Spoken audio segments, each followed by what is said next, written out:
फिक्र भारत के पड़ोसी देश नेपाल की। नेपाल के प्रधानमंत्री केपी शर्मा ओली ने जब से संसद भंग की है तब से राजनीतिक घमासान लगातार तेज होता जा रहा है। केपी शर्मा ओली ने अब पुष्प कमल दहल प्रचंड को नेपाल कम्युनिस्ट पार्टी के कार्यकारी अध्यक्ष पद से हटा दिया है। नारायण काजी श्रेष्ठ को भी पार्टी प्रवक्ता पद से हटा दिया गया है। और इतना ही नहीं, ओली ने नवंबर 2021 में पार्टी का महाधिवेशन बुलाया है।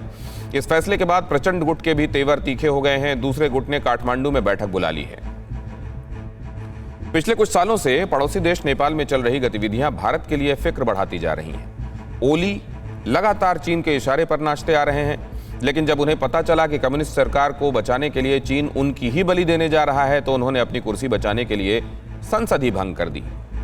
क्या है ये पूरा मामला, ये रिपोर्ट।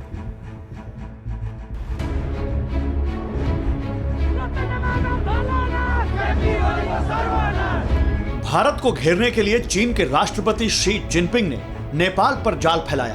केपी शर्मा ओली को प्रधानमंत्री की कुर्सी तक पहुंचाया और अपना चेला बनाकर ओली से वो सब कुछ कराया जो भारत के हित के विपरीत हो। लेकिन चीन ये भूल गया कि ये तब तक थी जब तक ओली की चलती थी। नेपाल के प्रधानमंत्री को जैसे ही लगा कि गुरु जिनपिंग अब चतुराई दिखा रहे हैं तो चेले ने अपने गुरु चीन को भी चारों खाने चित कर दिया। 3 साल पहले राष्ट्रवाद की लहर पर सवार होकर नेपाल के प्रधान बने केपी शर्मा ओली ने अपनी कुर्सी बचाने के लिए चीन को संडे को सरप्राइज गिफ्ट दिया। रविवार को केपी शर्मा ओली की कैबिनेट ने नेपाल की संसद भंग कर दी। राष्ट्रपति विद्या देवी भंडारी ने सरकार के इस फैसले को मंजूर कर लिया और 30 अप्रैल और 10 मई को 2 चरणों में चुनाव कराने का फैसला भी सुना दिया।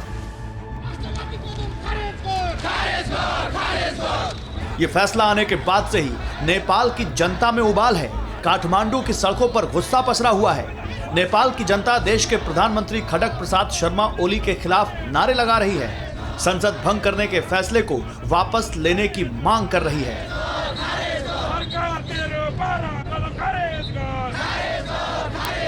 जनताको चाहिँ यो के भन्छ रगतसँग साटेर ल्याएको गणतन्त्र विरुद्धको चाहिँ यो कार्यको यो चाहिँ अभियान हो। यसलाई चाहिँ कुनै पनि शर्तमा चाहिँ नेपाली जनताले स्वीकार गर्न सक्दैन।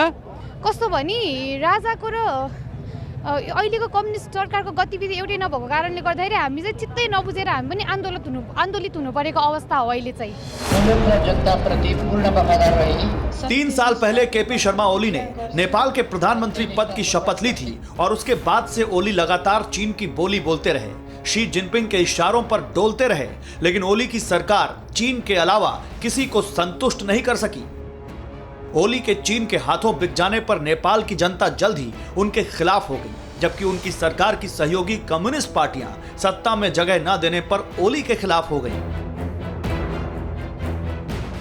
जिनपिंग ने कम्युनिस्ट पार्टियों के इस टकराव को रोकने के लिए अपनी राजदूत होव यांकी को राजदूत बनाकर काठमांडू भेजा था। होव यांकी ने ओली को बचाने के लिए हर हथकंडे अपनाए और कम्युनिस्ट पार्टी के गठबंधन को टूटने से बचाने के लिए पुष्प कमल दहल प्रचंड समेत तमाम प्रभावी नेताओं से संपर्क साधा। लेकिन सूत्र बता रहे हैं कि कुछ समय से बीजिंग ओली की बलि देकर सरकार बचाना चाहता था। चीन की राजदूत होव यांकी को टैक्सी में छिप कर आते जाते देखा गया। चीन के राजदूत को ऐसी मीटिंग्स लेते देखा गया जिसकी ओली को भनक तक नहीं थी। माना जा रहा है कि ओली को चीन ओली की ही पार्टी से बाहर करने का फॉर्मूला बना रहा था। जानकार मानते हैं कि इन खबरों के आने के बाद से ही ओली को दाल में कुछ काला नजर आने लगा था और यही वजह है कि उन्होंने संडे का सरप्राइज अटैक कर दिया। 275 सदस्यों वाली हाउस ऑफ रिप्रेजेंटेटिव को अचानक ही भंग कर दिया। एक ऐसा फैसला किया कि सरकार में शामिल बाकी कम्युनिस्ट पार्टियों के नेताओं के अलावा चीन भी सिर खुजा रहा है। अब नेपाल में कम्युनिस्ट पार्टी के गठबंधन का टूटना तय है और अगले चुनाव तक सरकार चलाने के लिए ओली को फ्री हैंड मिल गया है, यानी चीन का मिशन नाकामी की ओर बढ़ने लगा है। और नेपाल के लोगों को इस बिके हुए लोकतंत्र से अपनी राजशाही बेहतर लगने लगी है। लोग नेपाल के राजा को वापस लाने की मांग कर रहे हैं। परवाह देश की, सोमवार से शुक्रवार रात 10 बजे TV9 भारतवर्ष पर।